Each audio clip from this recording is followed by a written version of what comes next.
Gente, hoje eu trouxe aqui para vocês, né, dando continuidade às nossas questões, que a gente vem discutindo aí desde o início, a correlação da literatura com o cinema, alguns aportes em relação à indústria cultural também.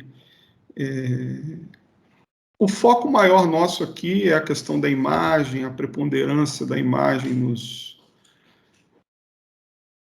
dias atuais, na contemporaneidade, como que nós somos visceralmente assaltados por toda essa pleiade imagética, na verdade, e o cinema entraria nessa onda como um importante veículo de adensamentos não somente estéticos, mas ideológicos, na é verdade.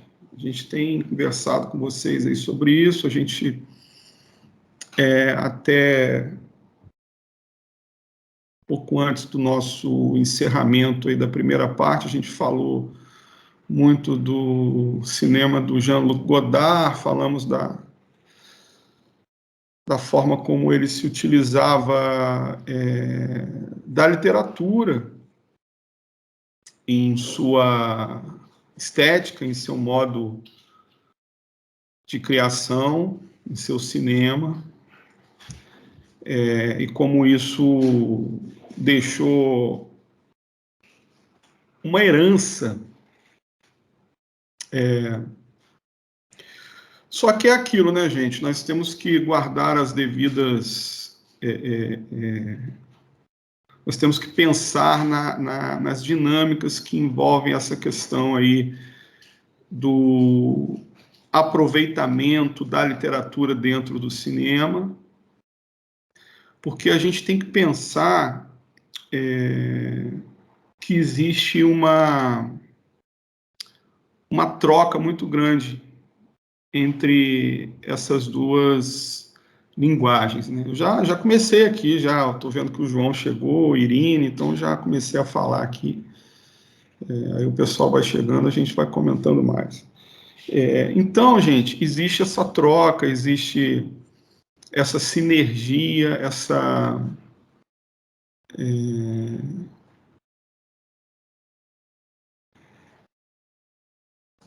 frequência, vamos chamar de frequência, né? Uma frequência muito interessante que ela oscila para ambos os lados, não existe assim uma preponderância total, como eu falei para vocês, o cinema, ele precisa, por demais, da palavra para se efetivar. Nós temos, sempre quando a gente pensa num filme, a gente tem que colocar no topo da lista a questão do roteiro. O roteiro é o grande norte que vai pavimentando aí toda a sinergia que acontece quando um filme é feito. Quando a gente fala em sinergia, a gente está pensando aqui justamente no quanto que todas as partes envolvidas ali na feitura do filme, elas se mesclam formando um todo que é propriamente o filme e vão na direção do roteiro como uma espécie de bússola. O roteiro é uma bússola.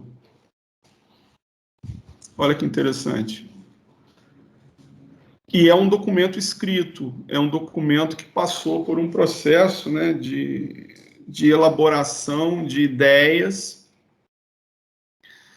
que tem muita relação com a escrita, por exemplo, de um romance, de uma peça teatral, para a gente poder ficar nesses dois exemplos, mas que não seria um romance, muito menos uma peça teatral. Um roteiro, ele reúne alguns elementos que vão diferenciá-lo enquanto um gênero discursivo. E eu não estou aqui dizendo que um roteiro cinematográfico é melhor ou pior do que um romance, do que uma peça teatral, não. Muito menos que um romance é melhor ou pior que um roteiro, enfim, não é bem essa questão que eu quero pontuar aqui, mas que são linguagens diferentes e cada uma delas contém as suas especificidades. E hoje a gente vai conversar sobre isso, a gente vai falar um pouquinho sobre essa questão do roteiro cinematográfico, que é um gênero muito importante para nós aqui. Eu tinha passado para vocês a leitura do nosso querido Rubem Fonseca, não foi? Numa das aulas antes da gente finalizar, né? Não foi? A gente não leu Rubem Fonseca? Foi, né? Deixa eu me localizar aqui, só para a gente fazer uma distinção aqui muito rápida. 283. Então, eu vou ler para vocês muito rapidamente aqui um trechinho do Rubem Fonseca. Primeiro, eu vou ler para vocês um trechinho do Machado de Assis, do nosso grande Machado. Poxa, eu acabei de estragar o meu livro aqui, gente. Olha que coisa. Arrebentou meu marcador aqui, de uma edição Nova Aguilar, antiquíssima que eu tenho. Mas vamos lá. Deixa eu ver se eu acho aqui Eu deixei para procurar agora em cima da hora. Vocês me desculpem, tá? Mas é rapidinho. Vamos lá. Um trecho aqui rápido do Missa do Galo. Não sei se vocês conhecem esse conto Missa do Galo, acho que muita gente deve conhecer. É um conto muito famoso do Machado de Assis. Foi publicado no livro Páginas Recolhidas. Eu não providenciei texto para vocês, eu vou ler de pronto aqui, aí vocês prestem atenção, por favor. Então, vou ler aqui o primeiro e o segundo parágrafo do Missa do Galo. Então, vamos lá. Missa do Galo. Nunca pude entender a conversação que tive com uma senhora. Há muitos anos, contava eu 17, ela 30. Era noite de Natal. Havendo ajustado com o vizinho irmos à missa do Galo, preferi não dormir. Combinei que eu iria acordá-lo à meia-noite. Então, reparem bem, olha que interessante esse primeiro parágrafo do Missa do Galo. O Machado, ele já oferece para a gente uma provocação. Ele diz, né? Nunca pude entender, o conto está sendo escrito em primeira pessoa. Nunca pude entender a conversação que tive com uma senhora. Há muitos anos, contava eu 17, ela 30. Então, vejam vocês, ele um jovem e ela, para o momento lá do século XIX, né, uma senhora casada, uma mulher de 30 anos, a mulher do Balzac, né, a mulher de 30 anos já era uma senhora. Então, vejam vocês, o menino, naquela época, hoje ele já não é mais um menino, a gente percebe isso já num primeiro momento aqui, ele não é mais um garoto, mas na época em que ocorreu a situação que será descrita, ele era um garoto e ela já era uma mulher madura. Então, essa frase inicial aqui já deixa a gente com a pulga atrás da orelha. Então, observem como que o Machado ele consegue já captar a nossa atenção de pronto. A gente bate o olho aqui e já fica curioso em relação ao que vai acontecer.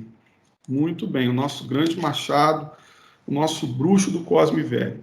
Então ele continua, né? A casa em que eu estava hospedado era a do escrivão Menezes, que fora casado em primeiras núpcias com uma de minhas primas. A segunda mulher, Conceição, e a mãe desta acolheram-me bem quando vim de Mangaratiba para o Rio de Janeiro, meses antes, a estudar preparatórios. Vivia tranquilo naquela casa assobradada da Rua do Senado, com os meus livros, poucas relações, alguns passeios. A família era pequena. O escrivão, a mulher, a sogra e 2 escravas. Costumes velhos. Às 10 horas da noite, toda a gente estava nos quartos. Às 10h30, a casa dormia. Nunca tinha ido ao teatro e, mais de uma vez, ouvindo dizer ao Menezes que ia ao teatro, pedi-lhe que me levasse consigo. Nessas ocasiões, a sogra fazia uma careta e as escravas riam à socapa. Ele não respondia. Vestia-se, saía e só tornava na manhã seguinte. Mais tarde é que eu soube que o teatro era um eufemismo em ação. Menezes trazia amores com uma senhora separada do marido e dormia fora de casa uma vez por semana. Conceição padecera, a princípio, com a existência da comborça, mas, afinal, resignara-se, acostumara-se e acabou achando que era muito direito. Então, vou parar por aqui, não vou ler o conto inteiro, porque senão a gente vai, né, perder um tempo valioso das nossas explicações aí sobre a questão do roteiro, apesar de que ler Machado nunca é perder tempo, é sempre ganhar alguma coisa. Mas vejam vocês, aqui, neste trecho, nestes 2 trechos, né, a gente pode perceber algumas questões. A primeira delas, Machado, ele escreve de forma muito clara, com a exceção de 2 ou 3 vocábulos aqui, que a gente pode identificar como comborça, socapa, ou seja, expressões da época, nada que um dicionário não resolva. O que eu quero dizer é o seguinte, a gente lê o Machado com a maior facilidade e tranquilidade. É claro que a gente tem que prestar atenção no texto, até porque o texto machadiano ele é muito interessante, porque tem muita coisa que está ali no subterrâneo do texto. Tem coisa que ele está dizendo para nós que a gente tem que pescar, a gente tem que ir atrás, a gente tem que fazer um esforço de aprofundamento para poder entender nas entrelinhas do discurso o que ele está querendo dizer. Aqui, até então, a gente está bem tranquilo. O Menezes, quando ele ia para o teatro, na verdade, ele não ia para o teatro, ele ia se encontrar com a amante.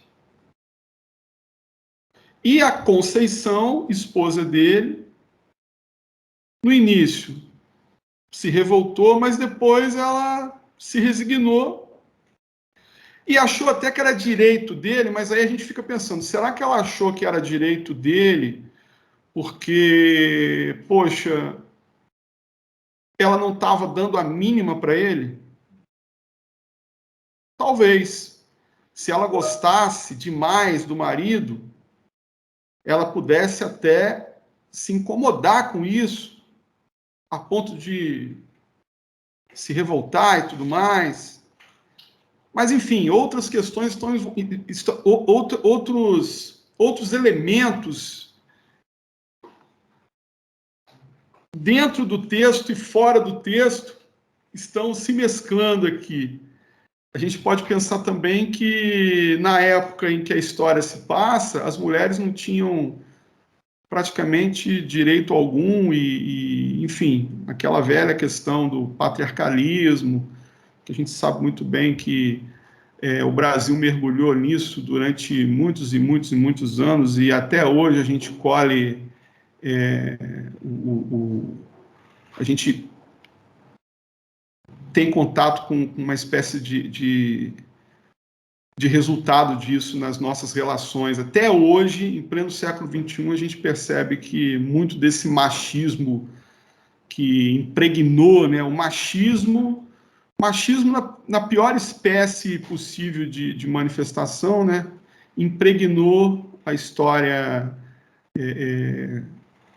brasileira desde do período do colonialismo até, enfim, os dias de hoje. A gente ainda vê muito disso. Essa é a grande verdade. E o texto do Machado, ele vai revelando isso para a gente. Ele vai fazendo a gente pensar nisso. Ele vai fazendo a gente estabelecer essas correlações, não é verdade? O Fabrício comentou: Machado, de todas as literaturas das épocas de vestibular, a dele era melhor por causa da facilidade do vocabulário. Pois é, aí a gente entra naquela questão também que eu queria colocar, né? Uma outra questãozinha, que muita gente fala que o texto do Machado é difícil, que um adolescente não tem condições de entender Machado. Enfim, é só saber trabalhar, né, gente? É a gente pegar, por exemplo, um conto e trabalhar um conto. Eu acho que a gente não pode minimizar a capacidade da nossa juventude também dessa maneira, né? A gente tem que tentar ali, da melhor forma, promover as interações aí dos textos literários com os nossos jovens. Eu sinto que o Machado tem um carinho muito grande na sua escrita. Ah, com certeza. Você está querendo dizer, João, que ele era um escritor que ele se preocupava muito com a própria escrita, é isso? Ah, não, o Machado é maravilhoso, né, gente? Para aprender a escrever, uma das melhores receitas é ler Machado. Eu sempre estou lendo Machado. Ele, para mim, é um dos maiores mestres aí. Não é à toa que eu escolhi o Machado para dar o exemplo para vocês aqui agora. Então, aí o detalhe é esse, né, gente? Olha, tudo isso que eu falei ali para vocês, nós temos que pensar. A narrativa, quando ela surge dentro dessa perspectiva do gênero romance ou gênero conto, existe toda uma construção que conta com a subjetividade do leitor. É um texto que clama pela nossa atenção e pela nossa sensibilidade intersubjetiva, a nossa interpretação. Isso demarca o romance, isso demarca o conto, enfim. Aí existe uma diferenciação entre esse gênero discursivo, que é o romance, que é o conto, e o gênero discursivo, que é o roteiro. O roteiro, ele já vai objetivar uma outra questão. Ele já vai buscar um outro resultado na pessoa que vai, melhor dizendo, receber aquilo ali. Porque o Machado, quando ele escreve, ele está preocupado em causar, em provocar reações e reflexões no interlocutor, no leitor, a partir daquilo que ele está escrevendo, a partir das emoções que ele está provocando ali através da escrita, através das imagens que se erguem pela escrita dele, através das indagações que ele faz, através dos intertícios que ele coloca ali, nos meandros das frases. Como eu disse para vocês, a escrita dele é muito provocativa nesse sentido. Ok, então vamos agora ler um trechinho do Rubem Fonseca, só para a gente tomar contato com a literatura do Rubem e numa pegada mais, digamos, contemporânea. E aqui eu não estou querendo dizer que o Rubem Fonseca é melhor ou pior que Machado, não é nada disso. É uma outra visada, é um outro estilo de escrita. Tá certo? Então vamos lá. Passeio noturno, parte 1. Cheguei em casa carregando a pasta cheia de papéis, relatórios, estudos, pesquisas, propostas, contratos. Ponto. Minha mulher jogando paciência na cama, um copo de uísque na mesa de cabeceira, disse, sem tirar os olhos das cartas, você está com o ar cansado. Os sons da casa, minha filha no quarto dela treinando impostação de voz, a música quadrifônica do quarto do meu filho. Você não vai largar essa mala? Perguntou minha mulher. Tira essa roupa, bebe um esquinho.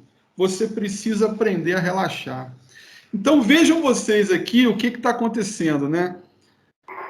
Existe uma tentativa também do Rubem Fonseca de jogar com a nossa atenção e subjetividade, ou melhor dizendo, intersubjetividade. Eu gosto de usar o prefixo inter porque é uma correlação de subjetividades. São várias coisas que se mesclam aqui, não é verdade? Então, ele diz assim, né, o narrador, que também é em primeira pessoa. Cheguei em casa carregando a pasta cheia de papéis, relatórios, estudos, pesquisas, propostas, contratos. Então, já na primeira frase, a gente percebe que a vida dele é meio sacal. O trabalho dele é meio burocrático, meio não, é totalmente, né, burocrático, é cheio de, né, contratos, relatórios. A gente imagina que ele está bem cansado e extenuado e com a cabeça fervendo ali, está querendo tomar um banhozinho e relaxar, né? Tudo bem. Aí o Rubem Fonseca, uma das marcas da literatura dele é a aproximação com a questão do cinema. É o modo como ele cria cenas que remontam a uma exibição de filme. É como se a gente estivesse assistindo a um longa-metragem. Quando ele fala, minha mulher jogando paciência na cama, é uma imagem, é uma cena. Um copo de uísque na mesa de cabeceira. É como se fosse uma... Ai, meu Deus, fugiu aqui o nome um close-up. Não é bem close-up. É um primeiro plano, melhor dizendo, um primeiro plano. Não é primeiro plano, eu acho que é close-up. É um close-up ali no copo. Primeiríssimo plano, melhor dizendo. Primeiríssimo plano. Primeiríssimo plano ali no copo. Olha o corte. São vários cortes de imagens, não é?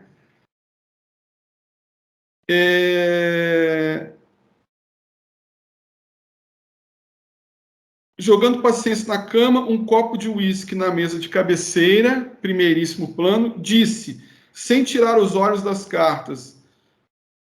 Também sugere um primeiro plano isso aqui. A gente pode pensar isso. É como se a gente fosse, na condição de leitor, a nossa visão fosse levada para esse primeiríssimo plano dos olhos dela em atenção às cartas do baralho, né? Eu acho que é isso, né? Você está com o ar cansado. Jogando paciência na cama, isso mesmo, as cartas do baralho. Você está com o ar cansado. Os sons da casa, olha só, os sons da casa. Minha filha no quarto dela treinando impostação de voz. A gente pode escutar o som ou a gente pode imaginar também a filha dele no quarto fazendo o treinamento. Que também é uma imagem sugestiva que tem relação com essa imagem cinematográfica. Então, o modo como o Rubem Fonseca ele vai construindo o conto dele, que vocês já leram, e vocês sabem muito bem no que vai dar isso aqui, né? Vai dar num assassinato, ele pega o carro, dá uma saidinha, mata uma pessoa muito rapidamente, né?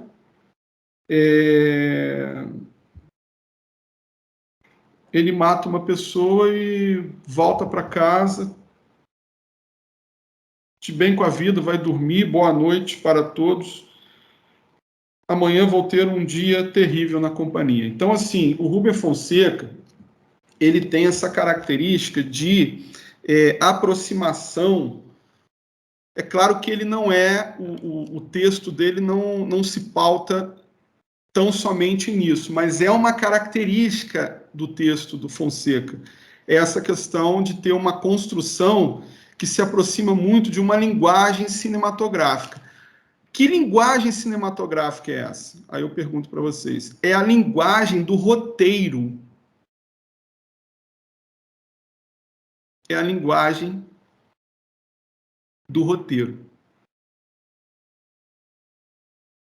Aí, quando a gente pensa em roteiro, é aquilo que eu falei no início para vocês. O roteiro, ele é um gênero discursivo que serve de bússola para todo um conjunto de elementos que serão utilizados, desenvolvidos no filme.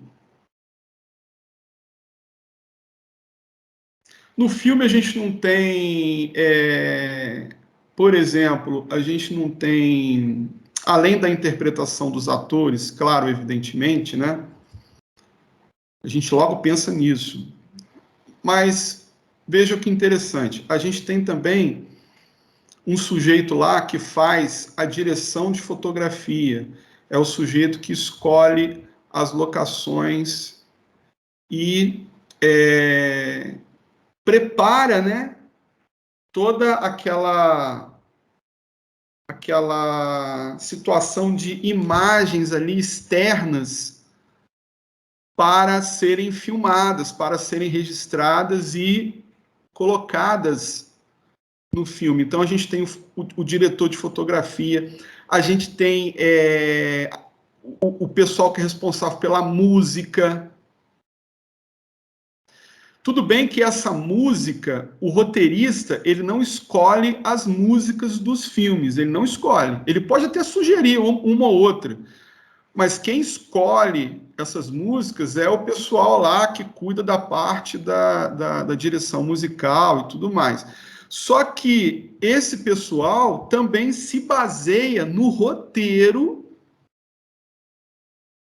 para poder, evidentemente, escolher essa trilha. Poxa, se for um filme que se passa na década de 70, vejam vocês. A gente pega lá o filme, o Coringa lá do Joaquim Fênix, né?